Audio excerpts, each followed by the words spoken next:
so that we can not stare at me the whole time, but look at share screen. Oh, I think I need you to enable me to share the screen.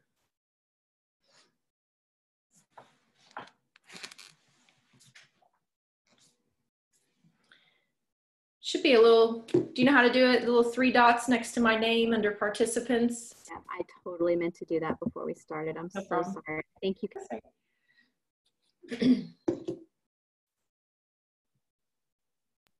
Did that work? I think so. You'll see. Yeah.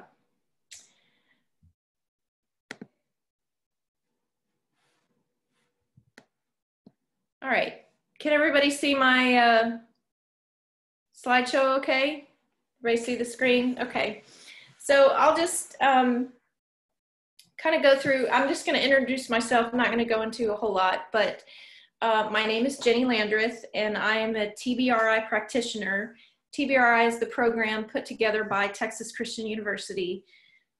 Anyone who's really involved in foster care or attachment and trauma usually tend to know Karyn Purvis, who's the one that sort of started all of this program, but this was her baby.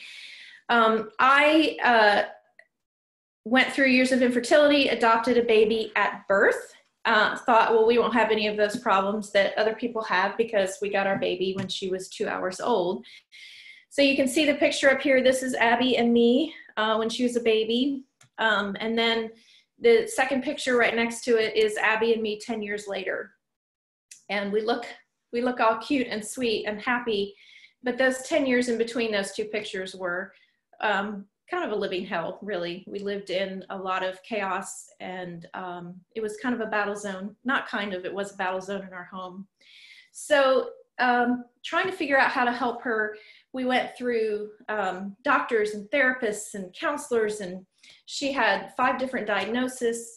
Nobody really could figure out what was going on, why we had this very oppositional child who didn't respond to anything that we did and was miserable.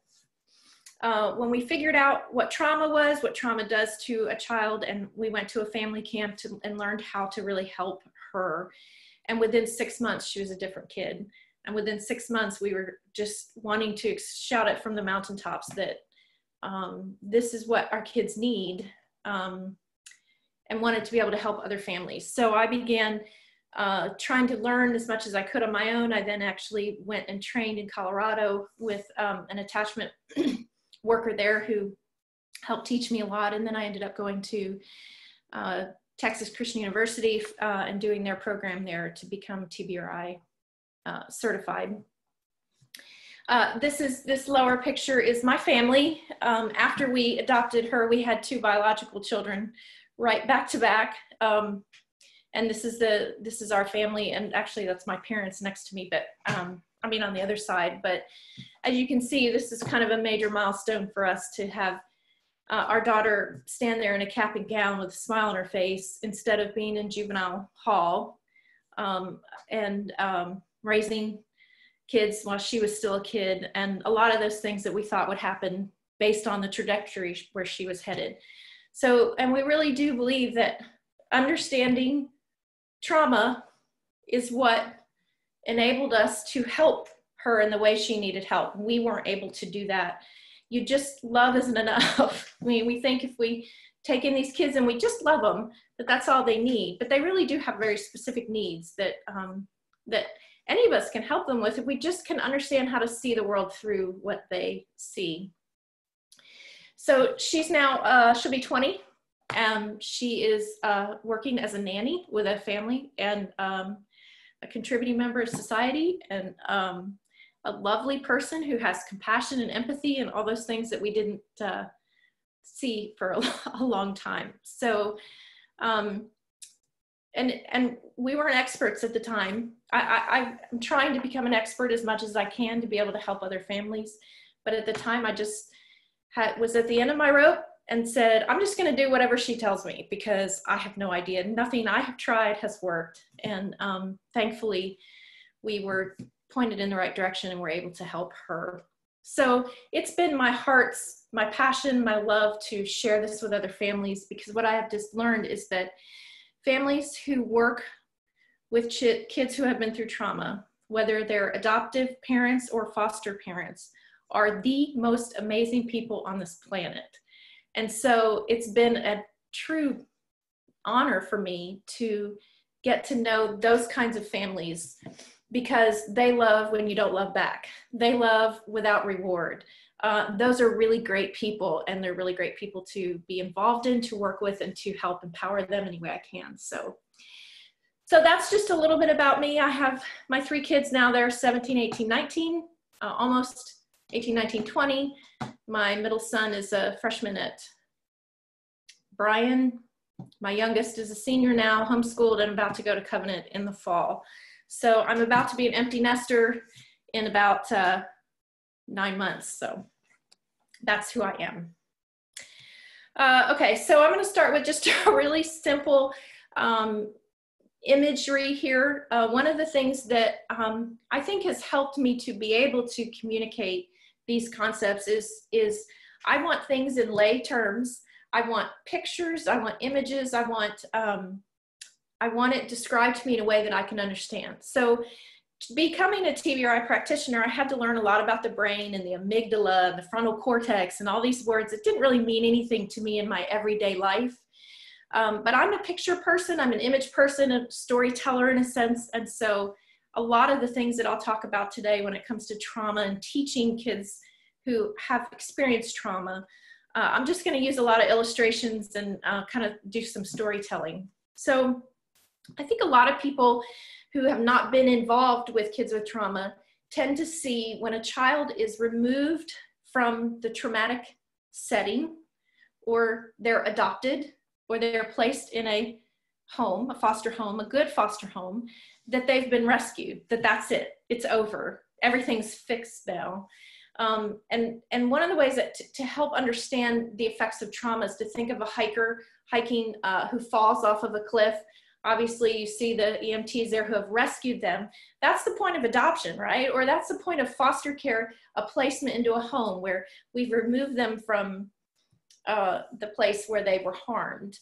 But they are carrying all these wounds. And just like the illustration where a hiker then may need surgery, a hiker may need medicine, a hiker's going to need physical therapy, a hiker's going to have permanent scars, may have a permanent limp, may have permanent effects from that trauma. Those are the kids that now they're in a safe place, and we know in our minds they're in a safe place, but they are still wounded and suffering from what happened to them before. And with trauma, if you think of a Vietnam vet, these stories that we hear where they came home, some of them just dropped right back into life, got married, had kids, had families, contributing members of society. Some of them turned to alcoholism and drugs. Some of them, you know, through this PTSD ended up committing suicide. So many people who can go through even similar traumas, it affects everyone so differently. So as you're thinking of our kids that we're going to be working with that are in foster care, the fact that they're in foster care, number one, that means they've been through a trauma, a life-altering trauma that has caused massive wounds. And so those wounds are unpredictable. They're different for every person. So anytime you're working with a kid, a student, and you think to yourself, why would you do this? Or I do not understand why they keep doing this over and over. Or why would she say that? It doesn't make any sense. The answer is trauma.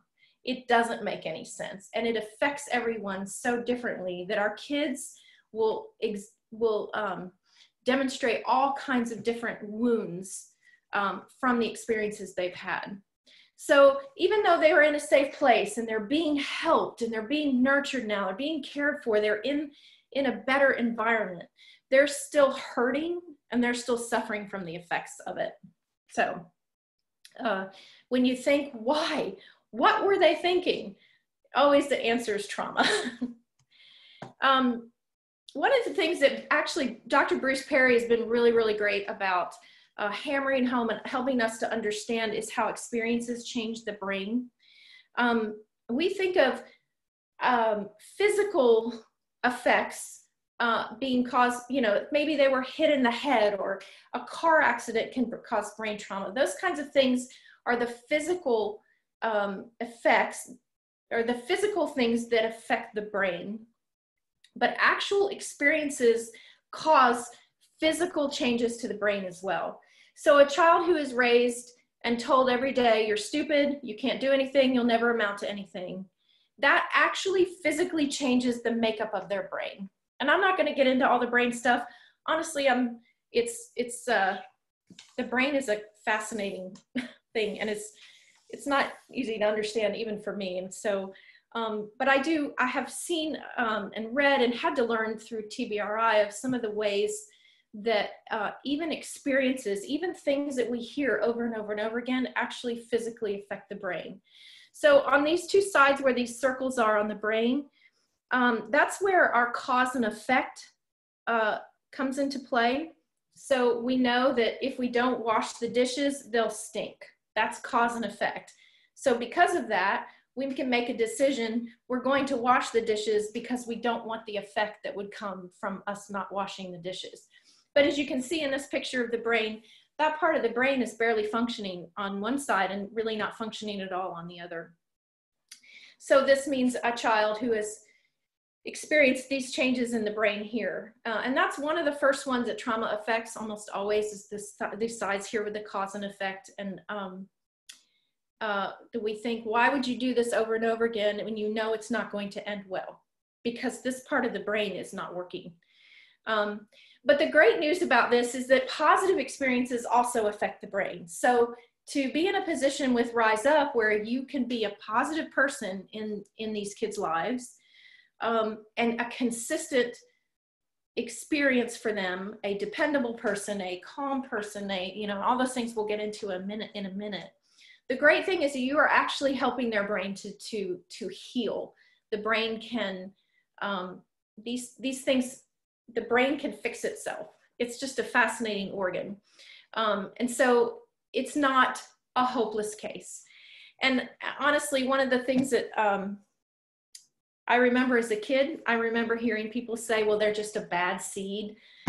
Just makes my blood boil, because there is no such thing as a bad seed. Every person is created to be, is a wonderful thing, fearfully, wonderfully made, right? But when they've been wounded, they demonstrate the effects of those wounds. There is no bad seed. And every brain that you come in contact with, because of your positive exchanges with them, you can actually be helping to heal their brain. So it's kind of a sad thing that our kids can come to us so wounded and so hurt, but it's really exciting to know that the brain isn't permanent that way, and that the brain really can begin to self-heal itself based just on experiences. Not talking about knocks in the head or anything, just based on positive experiences. The most positive thing our kids need is the opportunity to succeed. So I used to want to be this domestic goddess. I always just was raised just thinking that being domestic was just the best thing and the ideal thing that we should be focusing on. And I took sewing lessons. I tried to sew. I took lessons from friends. I took a class in it. I took all these things to try to learn to sew. And I mean, every single time I tried to make even just a basic thing, I couldn't put the concept together, and I always came out with something wrong. Well, what I learned from that is I'm setting myself up for failure. And so now you couldn't pay me to try to sew something. I'm not going to set myself up for something that I know I'm going to fail in. Well, if our kids have experienced these failures, the best thing we can do for their healing is to set them up for success. That's one of the things I think is so exciting about Rise Up, is that this isn't about feeling sorry for them, pity, which we'll talk about in a minute, but this is giving them opportunities to succeed, so that then when they have to do it themselves, they're going to succeed. And that is massively healing for the brain. So what you're going to do with them will affect them literally for the rest of their lives. It sounds kind of cheesy, right? But it's actually physically changing their brains. So I think that's exciting, that when we say you can make a difference, it's a difference that a doctor could actually see. Okay, so some of the lasting impacts that trauma has, and when I talk about trauma, just real briefly, I want to just say there could be a one-time trauma. For example, their house burns down, or they lose a parent to a health issue. We could talk about multiple traumas. If even a child is given up for an adoption, like my daughter was, and that was the only trauma she had been through at that point, but then she is separated from her birth mother, and then she had to bond with a complete stranger. That counts as 2 traumas right there. So our kids have been through, so it could be multiple things. It could be abuse and neglect, okay? So multiple traumas, of course, then it becomes much more complex. And then, of course, repetitive or a long-lasting trauma where they're in an abusive situation or a bad situation. And it could be their parents were very poor and couldn't feed them, they were hungry. I mean, it's not always the parents, the biological parents, inflicting pain on our kids. Unfortunately, that is a lot of it. Any kind of trauma or struggle that our kids have gone through. So repetitive, long-lasting trauma, any of these can have those kinds of physical effects on the brain that we saw in the picture beforehand. So as we're talking about a child developing, it affects the brain in a way where our brain develops in phases. So we start with the amygdala and the brain stem and the survival mechanisms that are at the back of our head, the base of our neck, where, you know, a baby knows how to suck, and a baby will can start to learn to move towards warmth and food and comfort and those sorts of things. So this starts with the really basic. I'm sorry, I feel like I have to sneeze, so if I think it's going away, but and then the brain begins to develop more and more functions. For example, motor skills begin to develop, right? So they can start, you know, they start with their big hands, their little squishy, chubby hands, you know, trying to grab a Cheerio that's very uncoordinated, to where eventually they're able to develop the fine motor skills. So as we think of the brain developing in stages, the last part of the brain to really develop is the prefrontal cortex, where they learn logic, language, reason. That comes last. And that actually doesn't fully develop until the age of 25, which really explains a lot. And so our kids, our teenagers especially, they're still, that prefrontal cortex is just not there yet. And I think car rental companies figured this out before anyone else, because they wouldn't rent cars to anyone until they were 25. So it's important to know that that brain is still developing when we're working with them. But when we talk about someone with trauma, imagine a structure like this, where we're building a house. This is, I guess, a warehouse or something. But imagine one of those beams there is bent. It's damaged. But they continue building. So the next phase might be, you know, if they're putting in the flooring and they've got tile, and you know, someone eventually hangs a sheetrock, the flooring and the tile could be perfectly done. But because there's a damaged beam down in the base of this building, it's going to affect all the other parts of the building. And it's very much the same with our brains. If our kids are experiencing trauma when they're younger, even if things are fine now, and even if things have been fine for years, with a damaged beam at the bottom, it's going to affect and hurt all the other stages in their brain. So that is one of the lasting impacts. One of the things that trauma almost always affects is sensory. We have kids who might, you know, get a tiny little cut and they'll act like it's the end of the world. And then they'll have 103 fever and act like they're fine. You know, things like that, where their senses seem to be skewed. Sounds, you know, we get a lot of kids with sensory disorders now that have been through trauma, where they're just more sensitive to things that taste and textures and sounds and lights.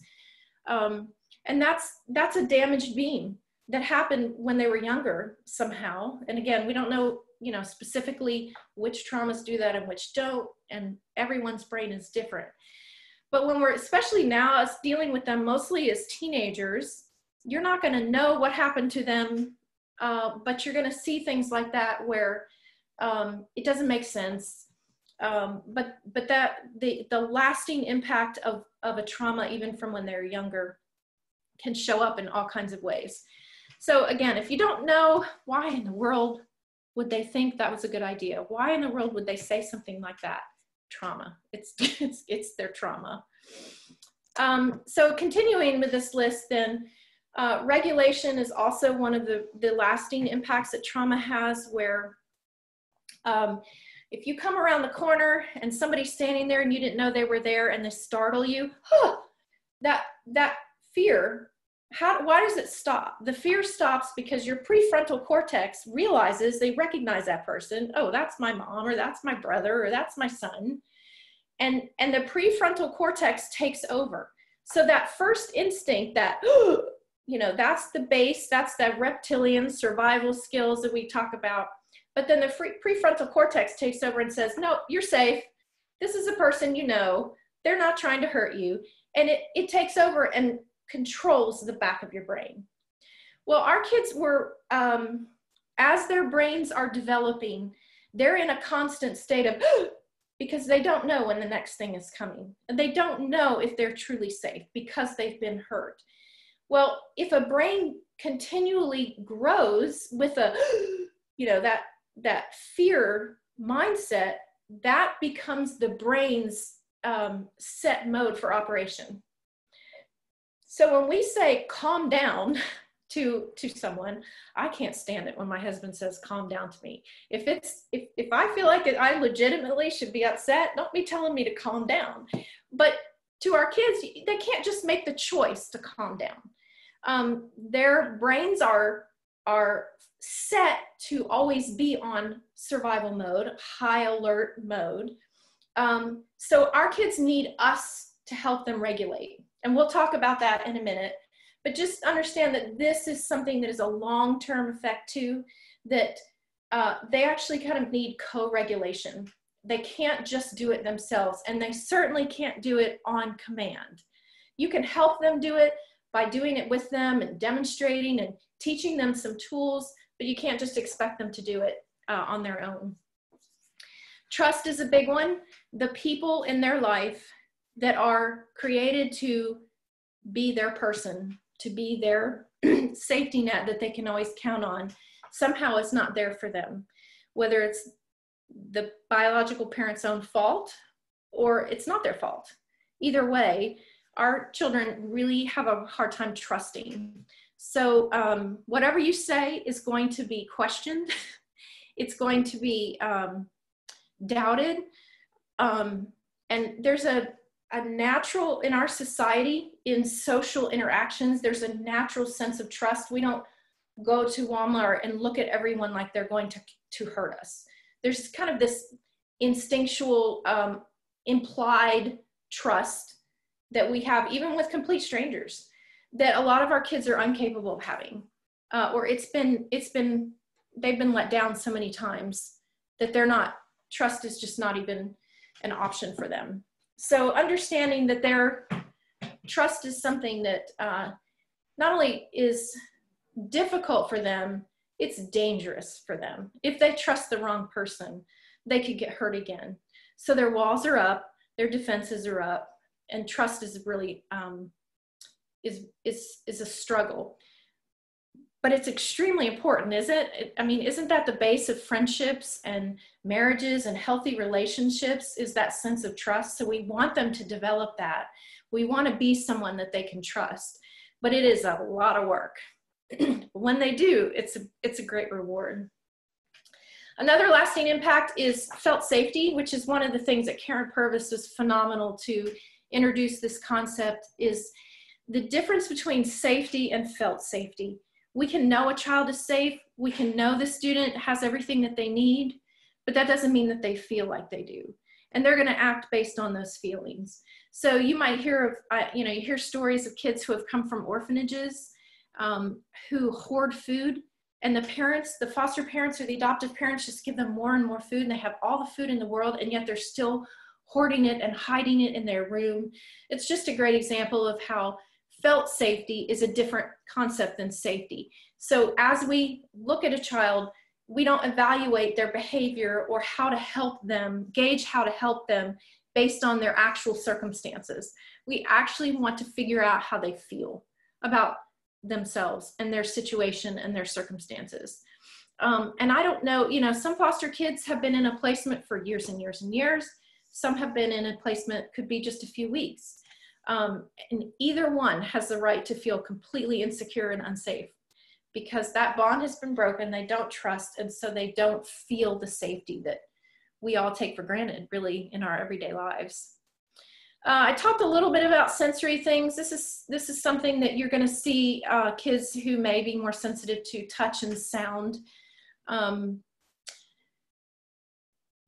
we'll touch on that a little bit, but just to be aware that it seems like you might want to, you're exaggerating. It's not that bad. It's not that cold in here.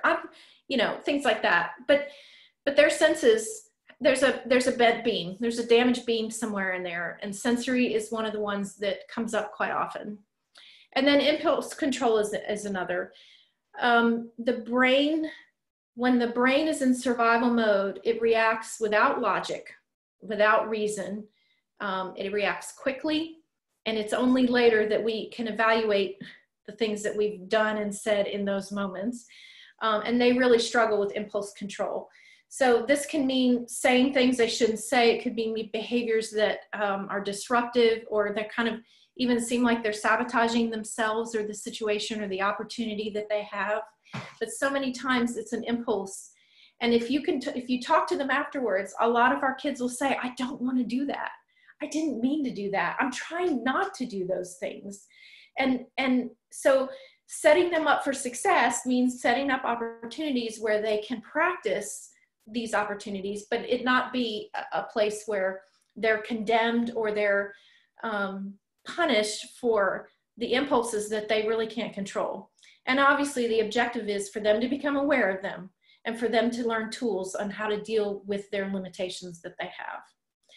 So trauma affects our kids for their lifetime, just like a wound, a broken bone can, even 50 years later, we can get arthritis from it. It's there. And kids have learned how to develop the tools to do it. And people like in TBRI have a great program to teach how to give these kids these tools and to understand. But it really is important to know that just because they're not still in that dangerous situation doesn't mean they're not still dealing with the effects of it. Okay, so I want to just kind of touch a little bit on when I talked about regulating themselves. Again, this is just an image to kind of help understand if we have a child who has broken their leg, we don't expect that child to get up and walk themselves into the doctor's office to get a cast. Regulating themselves, their behaviors, that calm down feeling, I'm okay, I got this, or even I could go to sleep, I'm safe enough to go to sleep, even those kinds of just basic needs, they're not capable of doing those. They are capable of mirroring those. So we have a great opportunity here in just being involved in some things in their lives to demonstrate regulation and to co-regulate with them. So instead of getting mad at a child because they can't take themselves to the doctor to get their leg fixed, instead of getting mad at a student because they won't calm down, we try to help that student. That could be distracting them with something positive. One of the things I used to do with my daughter would be, I could tell she was working up and she would not be able to calm herself down, so I would try to distract her with something positive, and I'd have Skittles in my pocket and I'd throw them in the air and go, Easter egg hunt, and all of a sudden, boom, we go, and she forgot about whatever it was that was starting to dysregulate her, and her brain kind of gave her brain a jolt.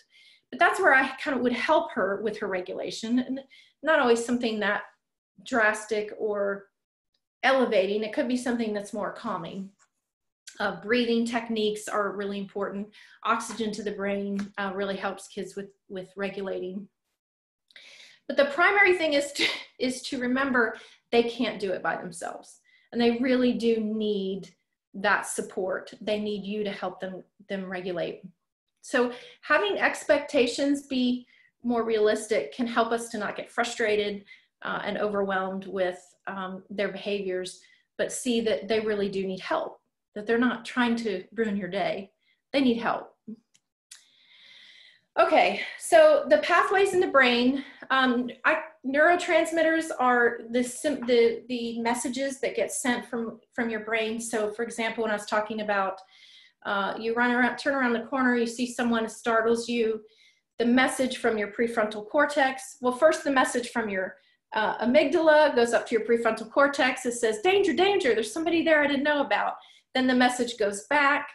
What happens is in our brains, as we get used to those messages and our brain learns how to communicate to the different parts of the brain that do different things, it's basically, it wears a groove into the brain.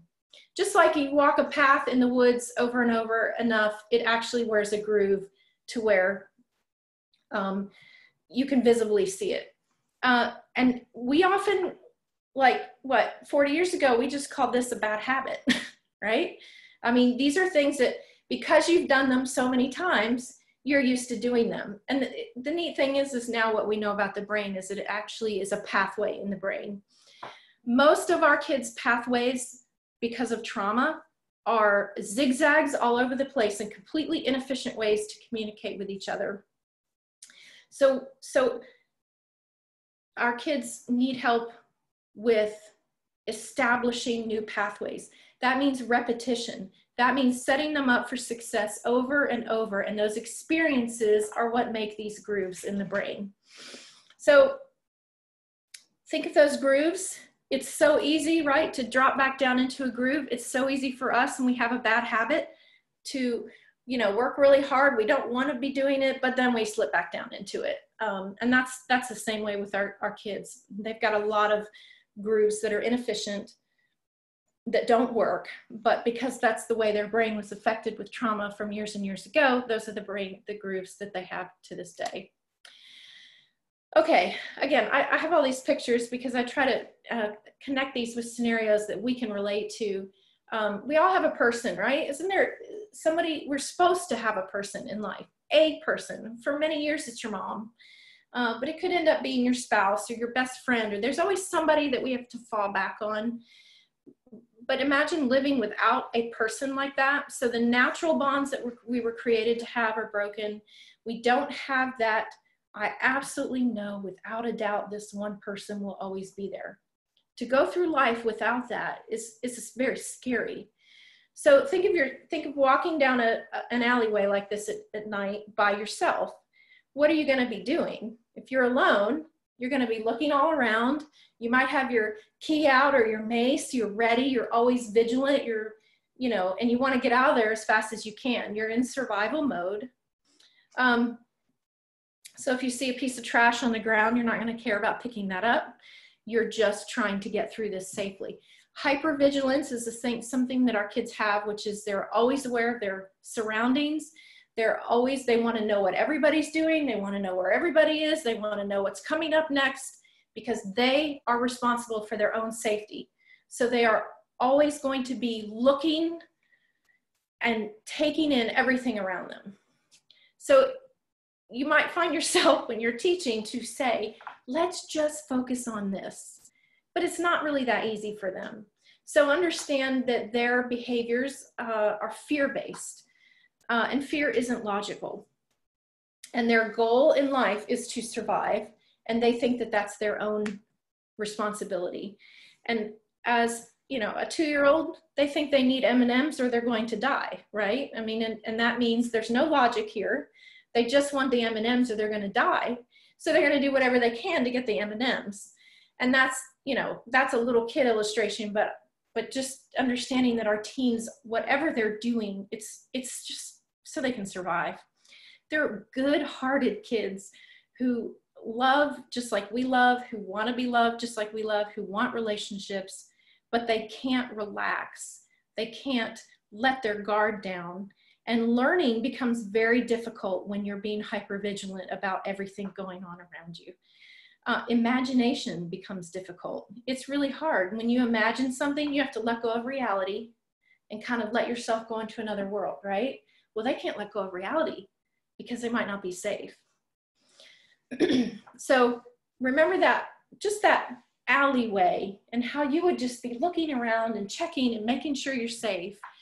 Who do you want Who would you want? If you could pick someone to walk through that alley with you, would you pick, you know, your 90-year-old grandmother, or would you pick The Rock to walk down that alley with you? They need strong, dependable people in their lives to help them feel safe. And if they can control you, you're not a strong, dependable person. You're a weak person. So if you're drowning, you know, they say that someone that tries to rescue a drowning person, the drowning person can pull you down, right? They're not trying to hurt you. They're just desperate to survive. So out of this need for survival, they have tactics that they use to try to maintain control and keep themselves safe. So manipulation is a big, big, big one. They're going to try to use different relationships with people to try to make sure that they're in control.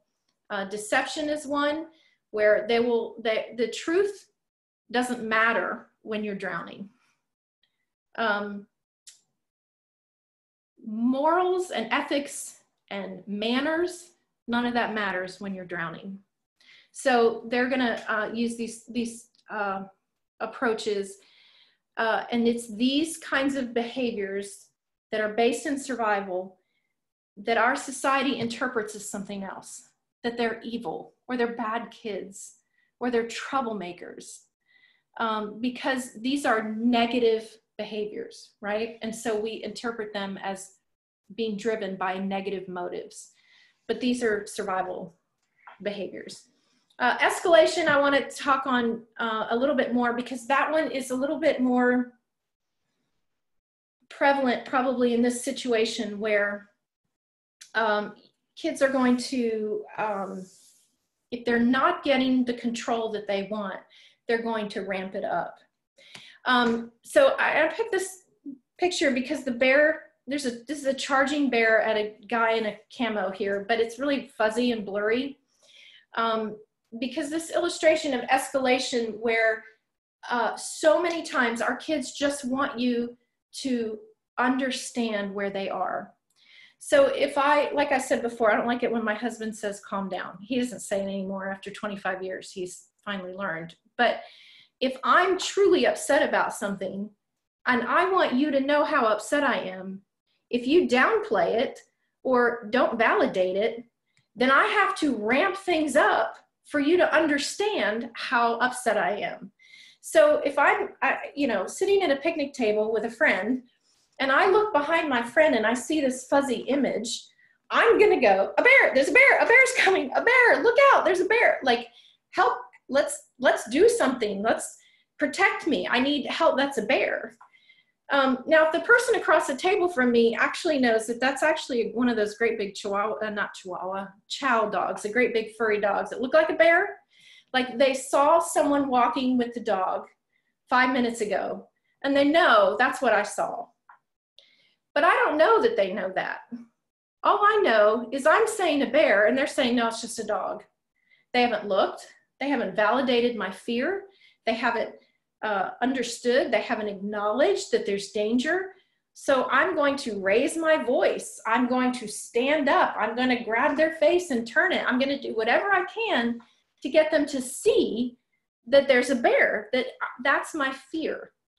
And so a lot of times when you see a student escalating their behavior more and more, it's almost always because they're trying to get someone to listen.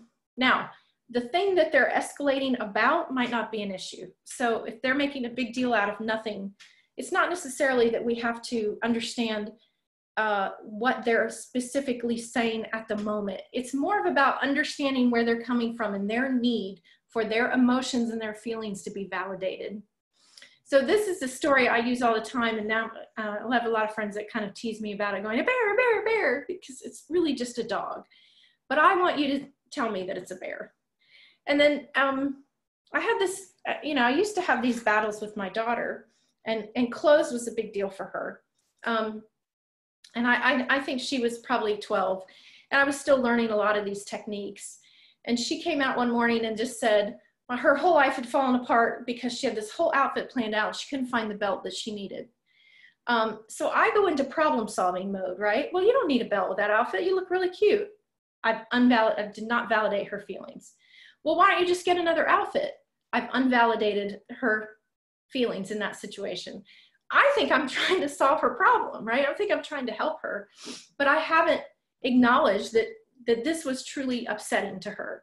And after going back and forth a few times, and she's just getting more and more upset. The escalation was just rising and rising, and I could see the pot, I could see the lid about to blow. I remembered some of this training that I had gotten, and so I just said, that is so frustrating that you cannot find the belt and you've planned out this whole outfit. I'm so sorry. And she goes, I know, right? And then she walked off and changed her clothes. I was like, all this time we've been fighting over the belt. And because I wasn't validating that she felt this way.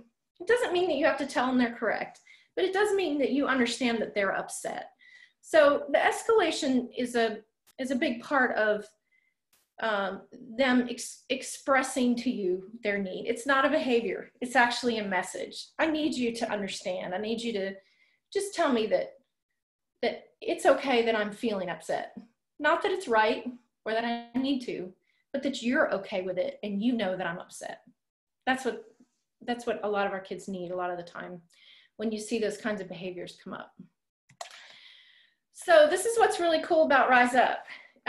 Looking at I love the logo. I love how the eye is rising. I love that the arrow is pointing up, that we want them to go, we want them to change direction. I just think it's a really powerful logo. And I didn't even have you tell me that, but I can just tell from looking at it, from seeing that arrow, they're changing directions in the way that they're going. And that's really cool. But looking at the components of it, all these things are changing their direction. It's really easy for our kids to get caught in victim mentality. I want you to feel sorry for me. But our role in their lives is to give them tools so that they can succeed. So they can be responsible and independent and strong and empowered. I mean, as a parent, I look at these and think, this is what I want for my kids. These are the things that I want. These are the things that we want for all of our society to have. And these are the things that these kids deserve. They don't deserve to just have someone feel sorry for them their whole lives and do everything for them and then never get the opportunity to succeed themselves and feel empowered. So being able to do that means teaching them and being involved in their lives. You have to take a little bit different role than you would just an average person in society who isn't wounded and walking around with the effects of trauma.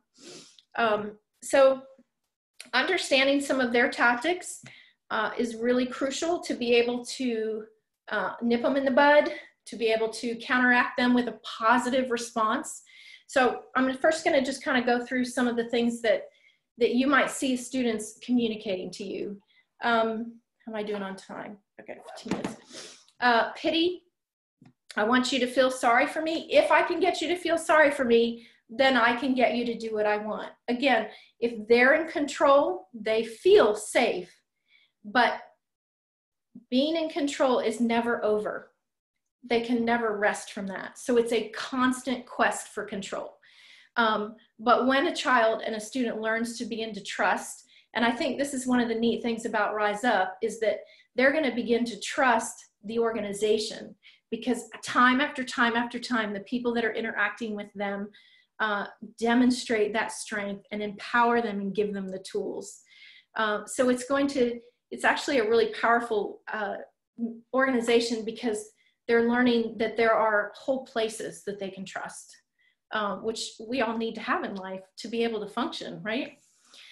So the need for control, if I can get you to feel sorry for me, then I can get you to do what I want. Oh, poor thing. Here's a cookie. Here's an extra, whatever. Instead of holding them responsible and empowering them to rise to the occasion, pity actually holds them down. And we'll talk about our responses in just a minute. Entitlement, you can probably see this a lot. Since I've had it so hard, you owe me. Even if you aren't the one that hurt me, you owe me because I've had it so hard.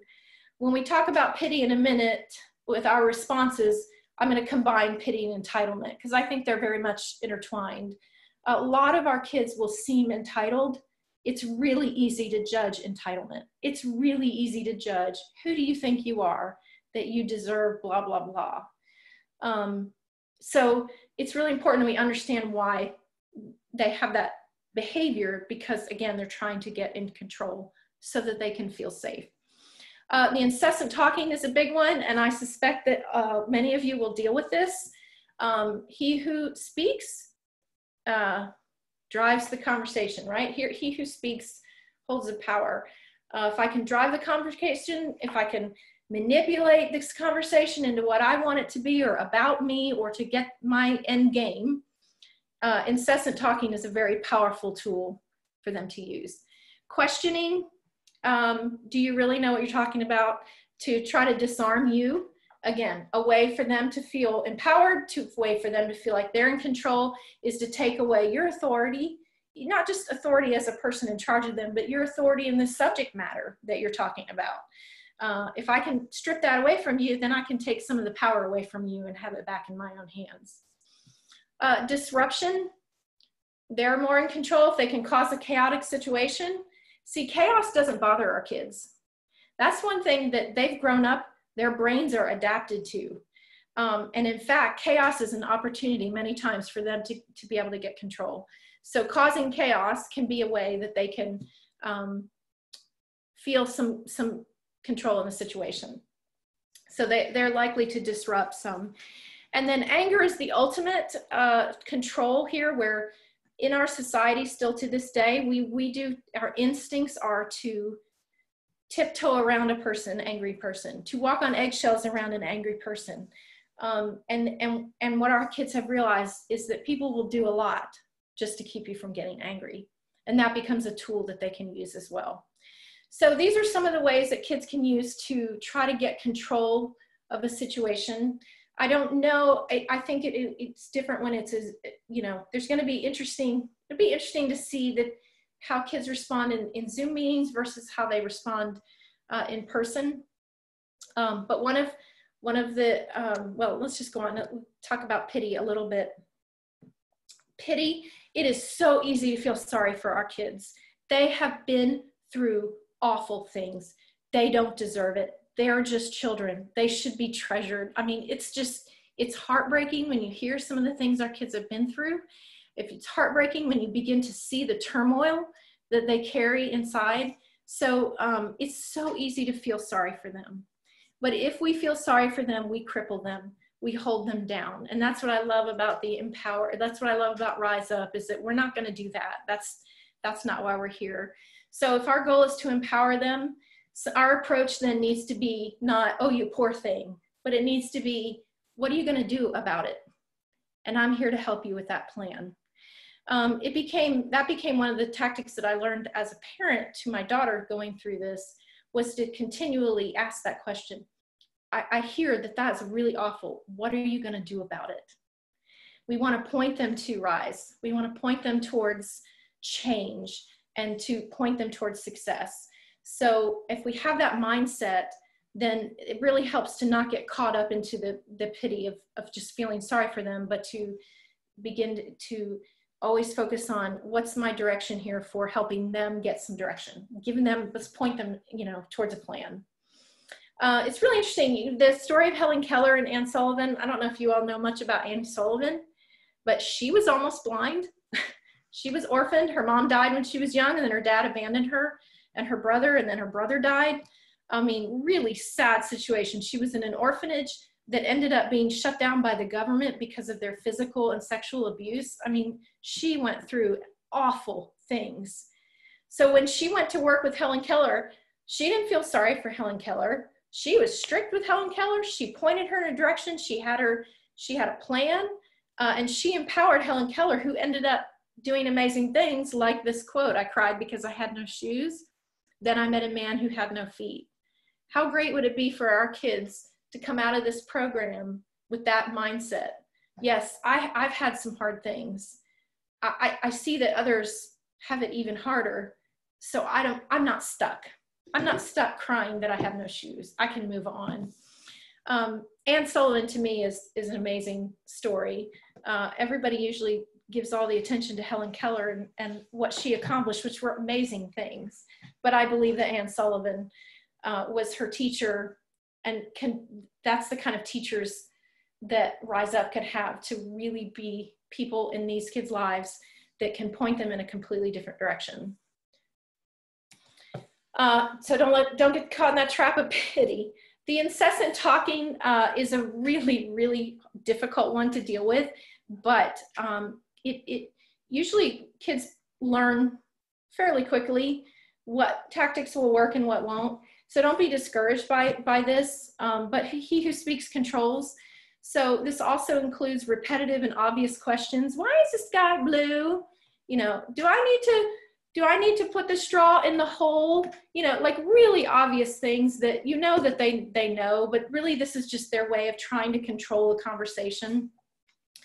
Try not to repeat yourself with them. You know, if you've said it once, you can remind them. Well, we've already talked about that. I think you know. See if they know. You can ask them, turn it around and ask them back. But with your time with the students, have very designated time. So have a designated time for chit chat or for hangout time if they want to tell a story or something. But really stick to whatever guidelines you set. Remember, it's really important that you be dependable, consistent, so that they can learn to trust you. So stick to whatever time commitments that you set.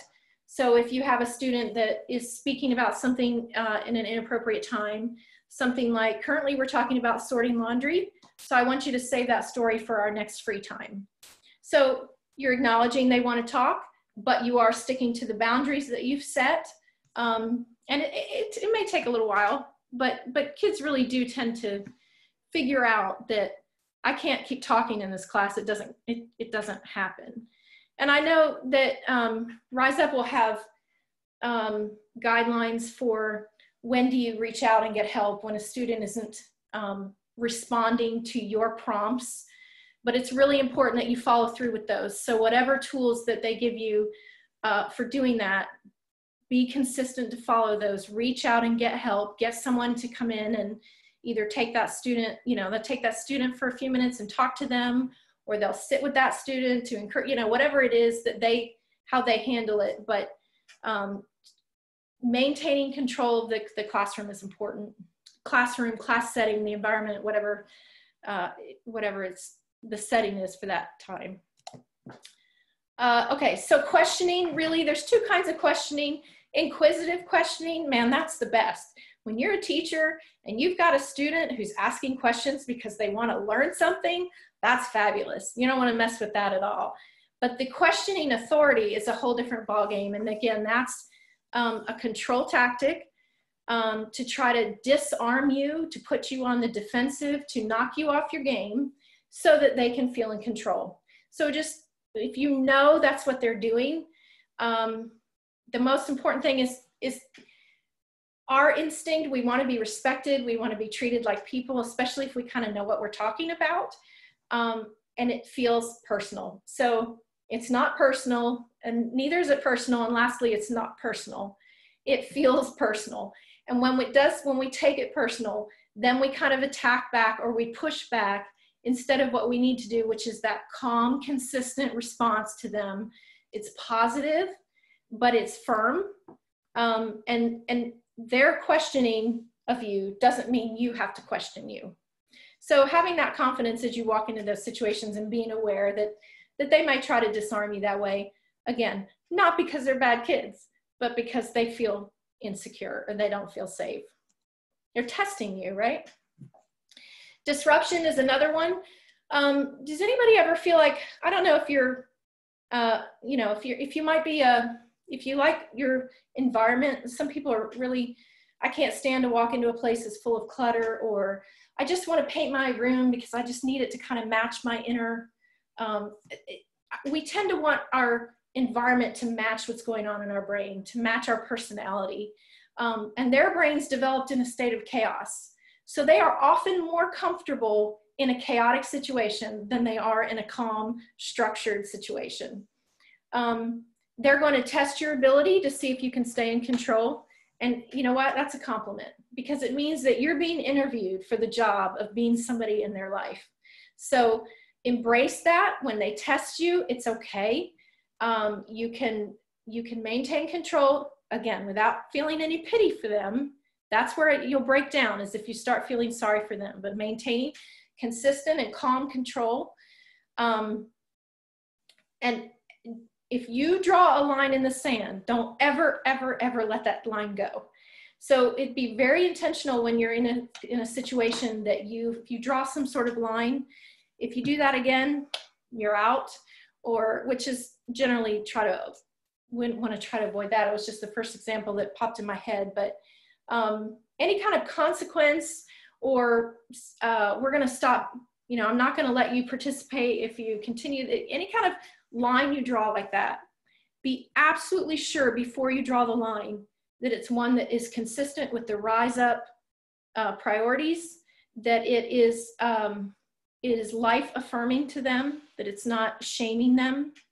Make sure that you can follow through on it, that it's something that you can do and that you should do if you draw a line. So you don't want to ever let yourself get backed into a corner. You want to be consistent and trustworthy. Now, we all have buttons, right? Okay. My button when my daughter was younger was hurting the animals. If it looked like she was hurting my dog, I would just go ballistic and just lose it. So then she learned that that was my button, and that if she could knock me off my game, then she could gain control. So you need to hide your buttons. One button that's really common for all of us is to be treated with respect. And if we feel like someone's disrespecting us, we're like, oh no, you cannot talk to me that way. Well, they can't talk to you that way, but it can't be because it's your button. It has to be because we want to encourage and help them to be their best selves, not because you deserve respect. It's because they're healthy if they treat people with respect. So hide your buttons. You can't make it personal. But do remember that when they are testing you like this, it really is a compliment, and it's a privilege and an honor to be interviewed by them as a trustworthy person in their life. Okay, anger is the big one. This one often could be their last resort, where they've tried lots of other things. They've tried manipulating the situation. They've tried some other tactics. Anger tends to get people to pay attention. People wake up. People will give you what you want to calm you down. So anger, there's no room for anger. So there's no tolerance for anger. We can be tolerant of a lot of behaviors, but when it comes to anger, disrespect, and threats, it's really important that a line is drawn, that this isn't okay to happen, and that steps need to be taken. And at this point, I think Rise Up, they're going to give you tools. They're going to be there to support you if these things are happening, so you're not alone. You don't have to deal with this stuff alone. But make sure that absolutely, if you feel like they're being threatening, either physically or shaming another student, anything in those lines, that can't be tolerated. So whatever steps, each situation is a little bit different. So just as you get into those situations, just be aware that that's where it's probably good to have someone else step in or be able to talk to Sandy and Joe or some of the other staff who can give you some tools to deal with that student or come alongside that student in that situation.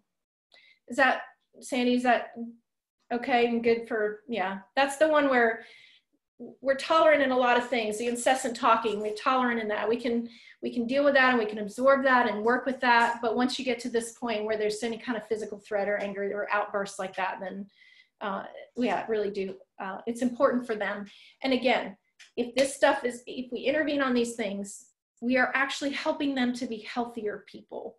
And that's what we want. We want them to rise up. We want them to be healthy. Okay, so just a few thoughts just to wrap things up in handling these kinds of controlling behaviors. And I'm thinking now, are there 2 L's in controlling? I think maybe that's a typo. Sorry about that.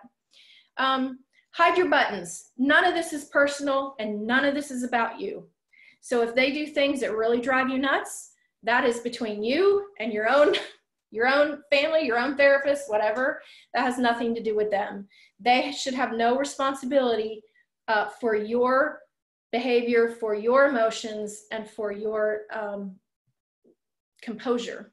Okay, so their behaviors should not affect you at all. So hide your buttons. Always remain calm. Even when you feel like on the inside, you're just about to explode, right? On the outside, we remain calm and consistent. And then our interactions with them should always be based on compassion, never conditional, very consistently compassionate. No matter what they do, we're approaching it with compassion, and we don't base our relationship on, I'm going to be closer and have a better relationship with the good kids, and the ones that are causing trouble, you know, I just need them to go. You know, that's what they're used to. A lot of them have figured out that they're safer if they can get you to push them away, because anyone that cares about them is a dangerous person. The more you care about them, the more you can hurt them. So they're going to be pushing you away like that. So very consistent compassion with them, and don't ever make it conditional on their behavior. Behavior, obviously, it doesn't determine a person's value. So the kid that's causing the disruptions week after week after week and is wearing you down and driving you crazy is precious in God's sight, and just as valuable and just as worthy to be there to get help as the kids that seem a little bit easier or more enjoyable. It's hard to remember day to day. The ones that are always causing trouble are the ones you just want to not hear from them. But they need that inviting, no matter what your behavior is, that you matter. That's what they need from us. Real quick, as far as TBI, this is one of the TBR slides where some of the things that we can do physically with our bodies and our eyes. You know, if we're going like this, yes, let's try that again. You know, so much you can see in our expressions. Warm eyes, we call them soft eyes when we were working with Abby. And one time Abby actually said to me, because she had heard all this stuff too, because we had been working through the family camp, and she said, Mom, you're using your soft eyes, but you're clenching your teeth. So being really conscious of our physical, you know, presentation to them, of being open to them, matching them. Behavioral matching is really kind of exposure. Nurturing touch, you're gonna knock that one out these days with COVID and so much else. I'm gonna not go there. I'm sure Rise is gonna have more specifics, but at this point, that's kind of old school Karyn Purvis. But the behavior matching could be, if you're holding a baby and the baby starts going and pouting, what do? We do it too. We go, oh, what's the matter? We match them. So match our students. It communicates that I'm wherever you are. So if they come in and they're all excited, then that's what we want to match. If they're, down and, don't be like, hey, we want to match what they're doing. So I can see you seem to not be very happy, or are you having a bad day? Or so that's what that means. That and warm eyes obviously is the facial expressions. Our voice quality, of course, we want to be engaging with them, and playful engagement is really helpful to disarm anger or the word just slipped out of my head. Kind of that grouchy, I don't want to be here, I'm being made to come. If you can engage with them in a playful way and get them to respond to that, then it is a very powerful tool. And also, if we become playful, we've let our guard down a little bit. So it's a great goal to have with our kids, is to be able to joke around a little bit, and for them to see that you're not that intense, that you're a safe person. And for you to show that you're a safe person, you have to let your guard down a little bit. So be willing to joke around with them and be playful, and however is your personality. Okay, so here's a few phrases that hopefully will help as you are in those situations, because I always think, well, what do I say when a kid says this? I can't show them the slide from Karyn Purvis where, so a lot of some of the responses can be, thank you for letting me know. You're not taking on their problems, but you are acknowledging that they've shared them with you. What do you think is the one with, are we supposed to be on page 4 after you've just said 3 times, everybody on page 4? Are we supposed to be on page 4? What do you think? I think I've answered that. I think you tell me. So that's a good one, is to kind of put it back on them. I see you're having a hard time. Miss Sandy wants to check in with you and make sure you're okay. Now, what is this really saying? You're not able to behave the way that's appropriate in class. It's not saying shame on you, you're out, you failed. It's saying we want to check in and make sure there's something else going on. So if you're running a class, you can't just stop the class to check in with a kid, and being with an organization like Rise Up is a great opportunity because you have a team. You're not doing any of this by yourself. Talking to students about a situation, something that went wrong. It could be an interaction with another student, to get them to talk it through without the shame or even the threat of punishment, but just what could you change about the situation if you could? Again, that's that thinking of what are you going to do about it? What's your plan going to be? How can you fix this? There are things that we can't change, and it's healthy for them to talk about that too. If we get a disrespectful response, I'm going to give you a redo on that. I need a lot of stuff that comes out of my mouth. I need a redo personally. It's a gift to give someone a redo, right? To not hold them accountable to absolutely every first thing that comes out of their mouth, but to allow them to think for a sec. Okay, I need to say something different. Let me get a second chance to try again. Try again with respect. If they're saying something that's not respectful, to remind them that it needs to be respectful, and that let them have a second chance. What happened? What could you have done differently? So if you have a situation where there may be a conflict or something, or they're sharing an experience that happened to them, to get them to just discuss what they did or what they didn't do and what they could have done differently. That's how we process through mistakes that we make to be able to correct them in the future. And I'm sorry you feel this way is really, it's kind of a cheesy expression. I wouldn't necessarily recommend that you say it that way, but that you're expressing, you're validating. And that really is a powerful thing. If they're saying a bear, a bear, a bear, then we validate and say, that's really scary when you think you've seen a bear. Or that really stinks when you've planned out this whole outfit and then you don't have the belt to go with it. So that's what that one is. So those are just a few phrases of things to kind of help you with in those situations to have that mindset. If they can get you to repeat yourself, then you're not strong enough for them. Okay, so try to say it once or twice, and then if they keep continuing to ask you and you feel like you're repeating yourself over and over, turn it back around to them. You tell me, what did I just say? And I don't know. Well, that's okay. You can take a few minutes and think about it and see if you can remember. I'm pretty sure you can. You're a super smart kid. I know that you've done this before. I think you heard me. I know you speak English, things like that, where we're going to maintain control and not keep saying things over and over again. If they can catch you in a lie, then you become a perpetrator to them. So it's really important that you're always honest and trustworthy for them. They will try to trap you at times. So this last one, outgum them, is I had one of the moms that came to our camp had this little girl who constantly wanted the mom's gum, and it was like spearmint. It was for her breath. She didn't chew it for fun. She's kept it in the car for when the coffee aftertaste was too strong, and her daughter just constant, can I have your gum? I want a piece of gum. I want some gum. I want some gum. I want some gum. And she was like, I don't know how to help her. So we took the approach of let's outgum her. Go buy a ton of that gum and give it to her before she asks. Offer it over and over and outgum her. You give it to her before she asks for it.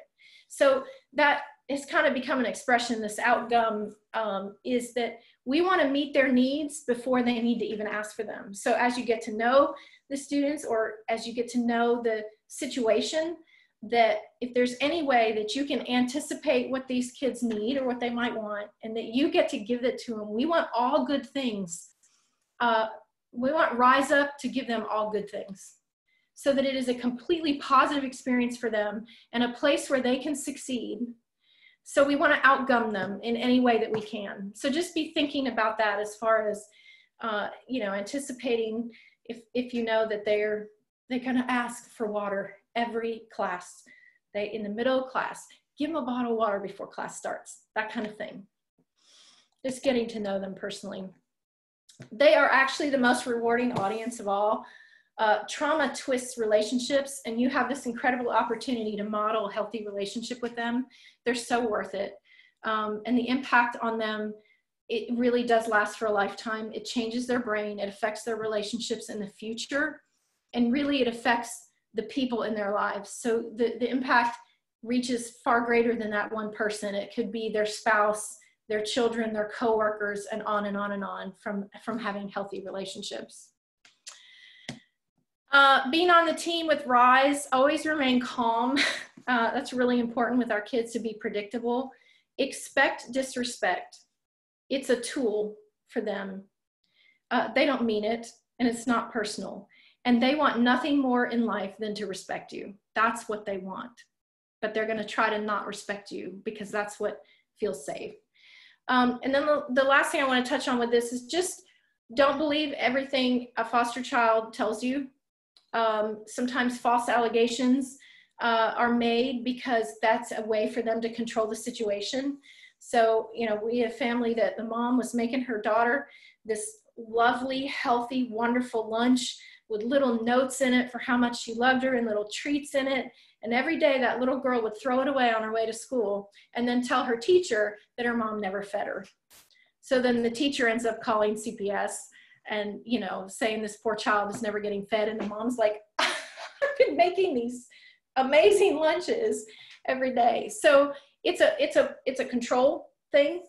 So just remember that truth doesn't matter when you're in survival mode. These kids aren't bad kids. They're not liars, right? But they may not tell the truth because there's a way for them that they might feel safe if they don't. So exaggerations, you know, I like to say, I like to exaggerate. It's my literary style, helps get the point across. So you're going to hear some of those.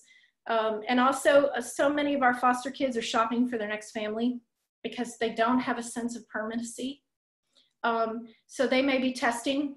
They're always looking, who's going to be my next family? Who's going to be the next place that I go? And what can I get from them?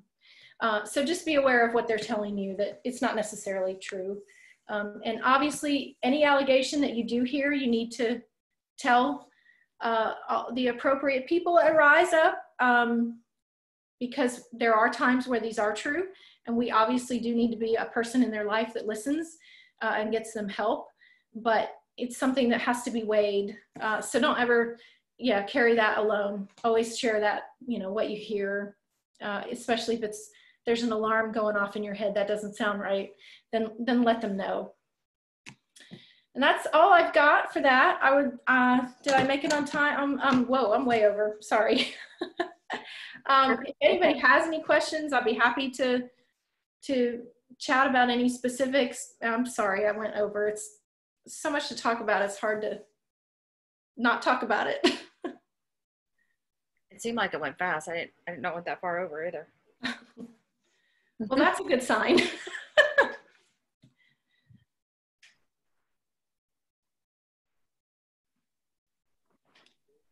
You were very thorough. I took pages of notes, and I greatly appreciate all that you shared. I personally don't have any questions off the top of my head. Maybe some of the other ladies that are on, or Joe, might have them. Well, I don't have any questions. I really enjoyed it, though. It was very good.